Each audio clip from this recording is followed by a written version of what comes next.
On popular demand আমরা 70,000 টাকার নিচে অর্থাৎ 65,000 টাকার মধ্যে M5 প্ল্যাটফর্মের DDR5 একটা পিসি বিল্ড করব। এই বিল্ডের সম্পূর্ণ কম্পোনেন্ট আমরা ম্যাকাও কম্পিউটার থেকে সংগ্রহ করেছি। ম্যাকাও কম্পিউটারে পিসি, সিসিটিভি ক্যামেরা এবং ইন্টারনেটের যাবতীয় সামগ্রী আপনারা পেয়ে যাবেন একবারে লোয়েস্ট প্রাইসে। বিস্তারিত ডেসক্রিপশন বক্সে দেওয়া আছে। তো চলুন বিল্ড শুরু করি। আপনাদের মাঝে রয়েছে আমি প্রশান্ত, আপনারা দেখছেন ম্যাকাও কম্পিউটার।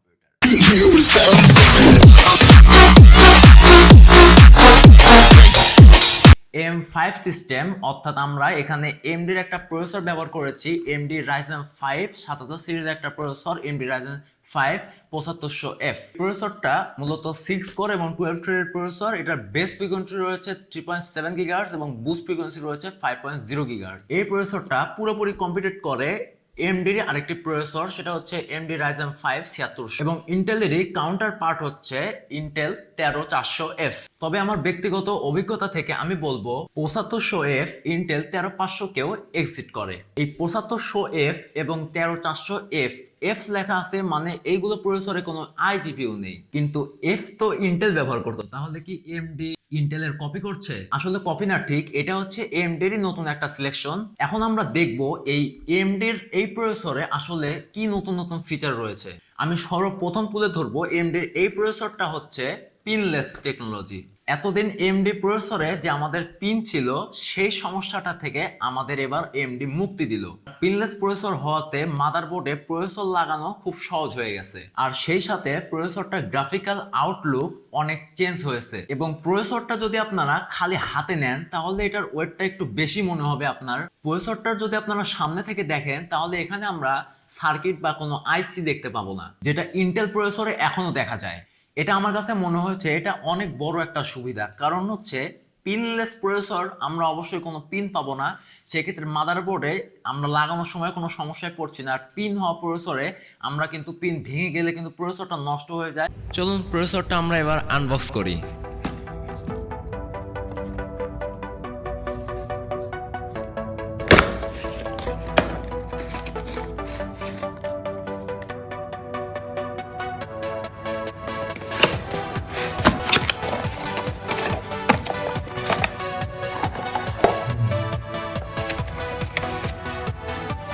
এখন আমরা আসি এই প্রসেসরের মাদারবোর্ড সম্পর্কে। প্রসেসরটার সাপোর্টিং সকেট রয়েছে M5 এবং M5 কিন্তু প্রতিটা মাদারবোর্ডে DDR5 হয়ে থাকে, যার ফলে এখানে কিছু সুবিধা এবং অসুবিধা দুইটাই রয়েছে। এখানে অসুবিধাটা হচ্ছে আমরা কোনো কম দামের মাদারবোর্ড এবং DDR4 এর RAM ইউজ করতে পারবো না। সুবিধাটা হচ্ছে M5 মানে পিনলেস সকেট। আমরা এই বিল্ডে মাদারবোর্ড হিসেবে ব্যবহার করছি MSI Pro A620ME। এটার দাম হচ্ছে 11,500 টাকা। বর্তমানে AM5 মাদারবোর্ড গুলোর প্রাইস অনেকটাই সাধ্যের মধ্যে চলে এসেছে। A620 থেকে B650 যে চিপসেটের যে মাদারবোর্ড গুলো বাজারে পাওয়া যায়, এইসব মাদারবোর্ডের প্রাইস কিন্তু এখন খুব রিজনেবল প্রাইসে পাওয়া যাচ্ছে। বেসিক্যালি A620 থেকে B650 যে মাদারবোর্ডের যে চিপসেট গুলো রয়েছে, এইটার মধ্যে সব থেকে মেইন ডিফারেন্টটা হচ্ছে পাওয়ার লিমিটের একটা অপশন রয়েছে। যেমন বাই ডিফল্ট A620 এই মাদারবোর্ডের যে চিপসেট রয়েছে সেগুলো সর্বোচ্চ 120 ওয়াট পর্যন্ত সাপ্লাই দিতে পারে। যেমন আপনি যদি 7900 বা 7950 এই রকমের যদি প্রসেসর ইউজ করেন তাহলে হয়তো আপনারা A620 এই মাদারবোর্ডটা দিয়ে পাওয়ার ডেলিভারি করতে পারবেন না। বাট B650 এইসব মাদারবোর্ডে যদি আপনারা বিভিন্ন ফ্ল্যাগশিপ প্রসেসর ইউজ করেন সেক্ষেত্রে এখানে কোনো ধরনের প্রবলেম হবে না। এইগুলোতে আপনারা পাওয়ার ডেলিভারি খুব সুন্দরভাবে করতে পারবেন। যেহেতু এটা একটা কম দামের A620 মাদারবোর্ড, এটার মধ্যে কোনো হিটসিঙ্ক নাই, এটার মধ্যে কোনো ARGB হেডার পাবেন না, শুধুমাত্র রয়েছে একটা JRGB হেডার। অর্থাৎ আপনাদের যদি ARGB কোনো ফ্যান বা ARGB কোনো ডিভাইস থাকে মাস্ট আপনাকে কন্ট্রোলার ইউজ করতে হবে। এখন আপনি ডিসাইড করবেন আপনি কোনটা নেবেন। চলুন এবার আমরা মাদারবোর্ডটা আনবক্স করি।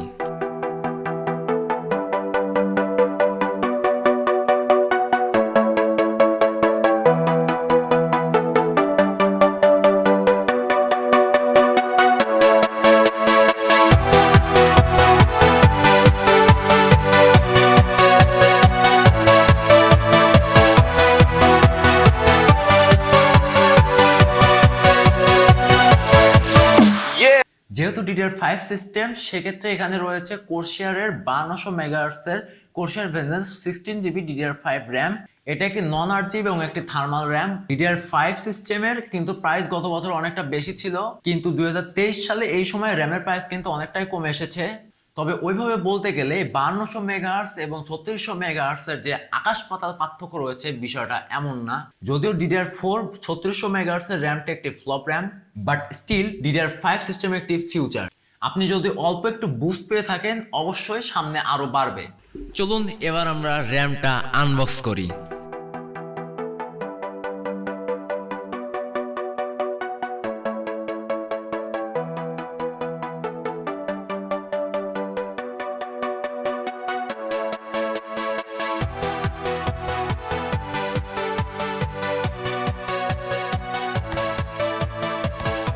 কুলার হিসেবে ব্যবহার করছি আমরা AMD এর একটি কুলার, AMD Ryzen 5 7500F এর একটি স্টক কুলার। এই কুলারটার আরপিএম রয়েছে 2000 আরপিএম। বেসিক্যালি আমরা যে 7000 সিরিজের আগে অর্থাৎ 5000 সিরিজ 6000 সিরিজ এইসব প্রসেসরে কিন্তু আমরা আরপিএম পাচ্ছিলাম 1200 থেকে 1500 আরপিএম এর ফ্যান পাচ্ছিলাম, বাট 7000 সিরিজের এই রকম প্রসেসরগুলোতে আপনারা 2000 আরপিএম এর ফ্যানগুলো পেয়ে যাবেন। তবে আপনি যদি প্রসেসরটা দিয়ে ওভারক্লক করেন বা আপনারা যদি একটু বেশি বুস্ট করতে চান প্রসেসরটাকে, সেখানে যদি আপনারা দেখেন যে প্রসেসরে হিট হচ্ছে, এরকম প্রসেসর হিট হওয়ার বিভিন্ন সফটওয়্যার আছে, আপনারা দেখে নিতে পারেন। তো ওইখানে যদি প্রসেসরটা হিট হয় সেক্ষেত্রে আপনারা এক্সট্রা ভাবে কুলার কিনে নিতে পারেন। বাট এই পিসিটা যে বিল্ড করছে তার যে কাজগুলো করা হবে সেই কাজগুলোর জন্য এই কুলারটা এনাফ। এবার আমরা সেই স্টক কুলারটা মাদারবোর্ডে স্থাপন করছি।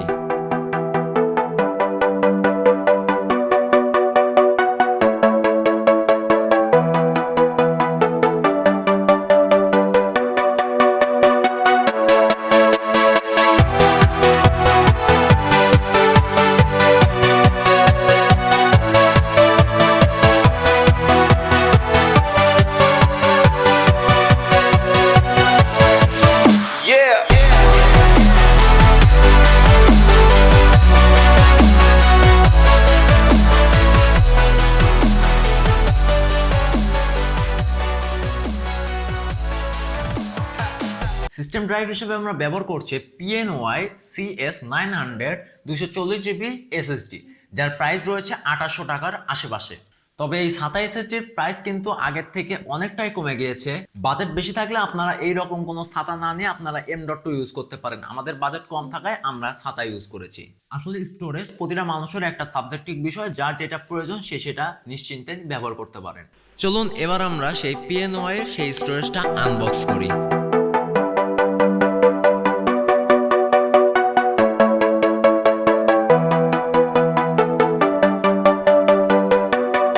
যেহেতু এটা একটা গেমিং এবং এডিটিং পিসি, সেহেতু তো মাস্ট একটা গ্রাফিক্স কার্ড থাকবেই। আর গ্রাফিক্স কার্ড ছাড়া তো মনিটরে কোনো ডিসপ্লে আসবে না, কারণ প্রসেসরে তো কোনো গ্রাফিক্সই নাই। ফিল্ডে গ্রাফিক্স কার্ড হচ্ছে Sherpur Pulse AMD Radeon 6500 XT gaming OC 4GB। Graphics কার্ডটার প্রাইস রয়েছে 18 থেকে 19,000 টাকার মধ্যে। আপনার বাজেট যদি একটু বেশি হয়ে থাকে তাহলে আপনারা এটারই আরেকটা মডেল 6600 XT 8GB এই কার্ডটা নিতে পারেন, যার প্রাইস অ্যারাউন্ড 28,000 টাকা। যারা গেম খেলবেন এবং গ্রাফিক্সের বিভিন্ন কাজগুলো করবেন, ভিডিও এডিটিং অ্যানিমেশন এসব কাজ করবেন প্লাস গেম খেলবেন, তাদের জন্য এই গ্রাফিক্স কার্ডটা কম দামে বেস্ট চয়েস। তো চলুন এবার আমরা গ্রাফিক্স কার্ডটা আনবক্স করি।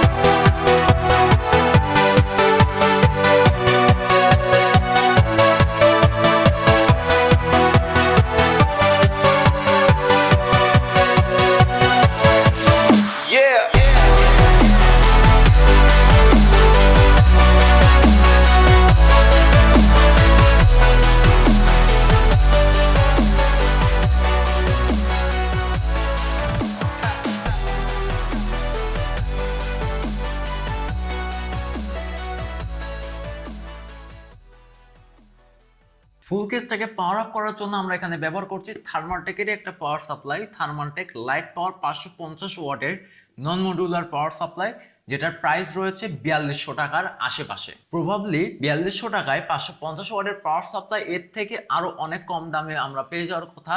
তবে এই পাওয়ার সাপ্লাইটা আপনার ওয়ারেন্টি থাকবে 3 ইয়ার্স। আর এই পাওয়ার সাপ্লাই রয়েছে 80% এনার্জি সেভিং, এবং আপনার বিদ্যুতের যদি কোনো সমস্যা থাকে তাহলে ওভার ভোল্টেজ সিস্টেমও রয়েছে। সব মিলিয়ে কম দামে বেস্ট চয়েস। চলুন পাওয়ার সাপ্লাইটা আমরা আনবক্স করি।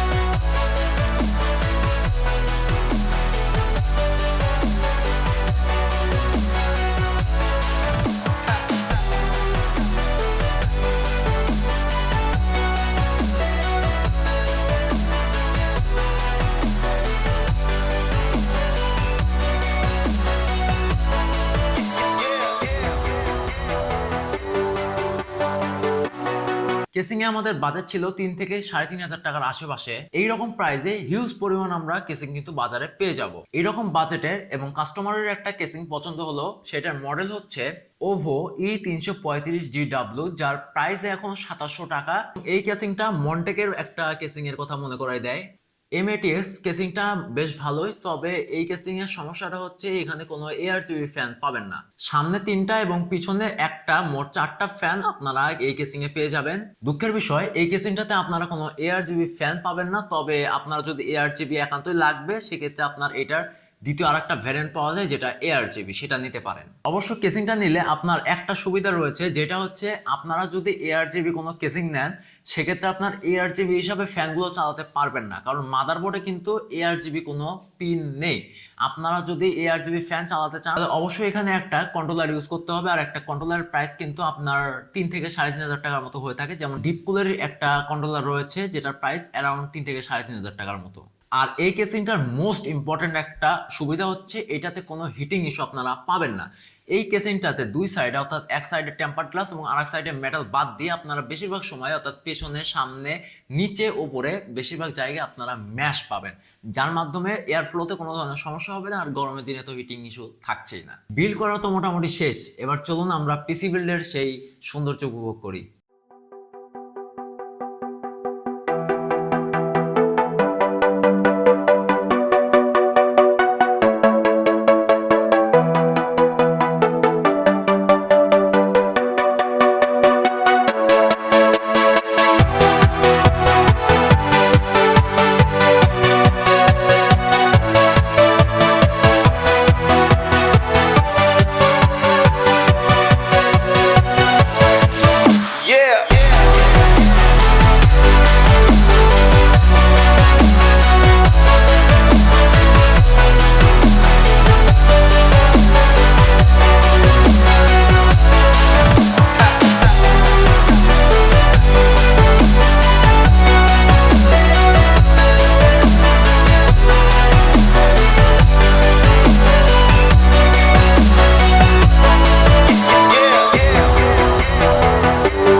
চলুন এবার পারফরমেন্সে যাই।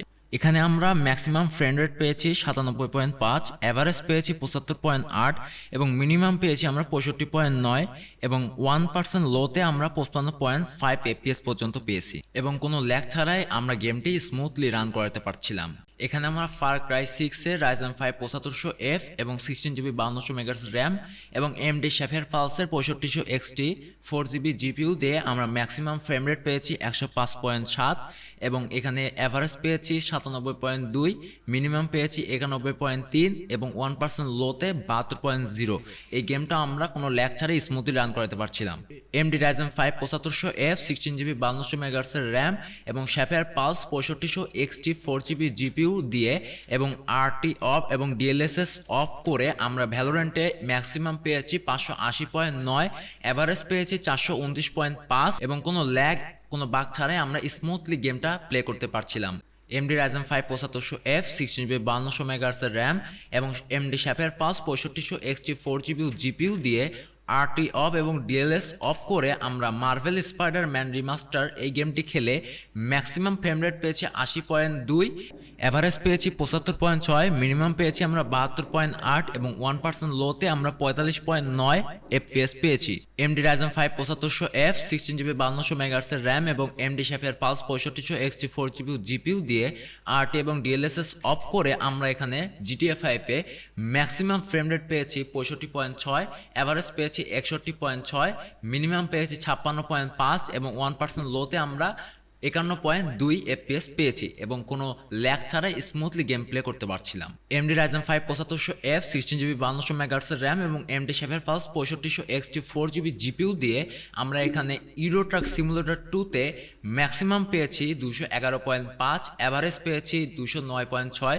মিনিমাম পেয়েছি 200.4 এবং 1 লোতে পেয়েছি আমরা 192.2 এবং কোনো ল্যাগ ছাড়াই স্মুথলি গেম প্লে করতে পারছিলাম। AMD Ryzen 5 7500F 16GB 5200 MHz RAM এবং AMD Sherpur Pulse 6500 XT 4GB GPU দিয়ে আমরা এখানে মাইনক্রাফটে ম্যাক্সিমাম পেয়েছি 465.5, এভারেজ পেয়েছি 459.9, মিনিমাম পেয়েছি 425.6 এবং 1% লোতে 415.9 পেয়েছি। এছাড়াও যত সব ভারী গেম এবং যত সব গেমস রয়েছে এই সব গেমসে আমরা কোনো ল্যাগ বা কোনো ধরনের বাগ ছাড়াই আমরা খুব স্মুথলি রান করতে পারছিলাম। চলুন এবার আমরা পারফরমেন্স টেস্টে চলে যাই। আমরা এখানে চলে আসছি প্রিমিয়ার প্রোতে এবং একটা ভিডিও 5 মিনিটের একটা ভিডিও আমরা রেন্ডারিং দিচ্ছি এবং এটা 4K তে রয়েছে, দেখি কতক্ষণ সময় লাগে।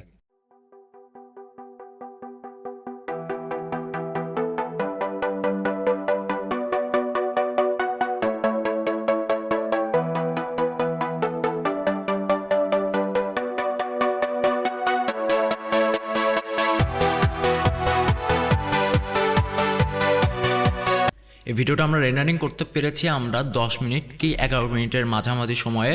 আর এই রেন্ডারিংয়ে আমি দেখছিলাম প্রসেসর এবং যে ডিস্ক ড্রাইভ এই দুইটাই হাই হচ্ছিল তেমন, আর তেমন বেশি কিছু হাই হচ্ছিল না, আর গ্রাফিক্সটা কিন্তু তেমন আমাদের হাই হচ্ছিল না। তো এই পিসিটা আমরা বিল শেষ করেছি 66,900 টাকায়, অফারে আপনারা 65,000 টাকায় নিতে পারেন। এই পিসি বিলটা আপনার কেমন লেগেছে তা কমেন্টে জানাবেন। আর আপনার যদি কোনো বাজেট থাকে, মনে করছেন ওই বাজেটের মধ্যে আমার এই কাজগুলো করা যাবে, তাহলে কমেন্ট করবেন, আমি সেইটার উপর ডিপেন্ড করে অবশ্যই একটা পিসি বিল্ড আনার চেষ্টা করব। দেখা হচ্ছে আগামী কোনো পিসি বিল্ডের ভিডিও বা কোনো প্রোডাক্টের রিভিউয়ের ভিডিওতে। ততক্ষণ সবাই ভালো থাকবেন, ধন্যবাদ।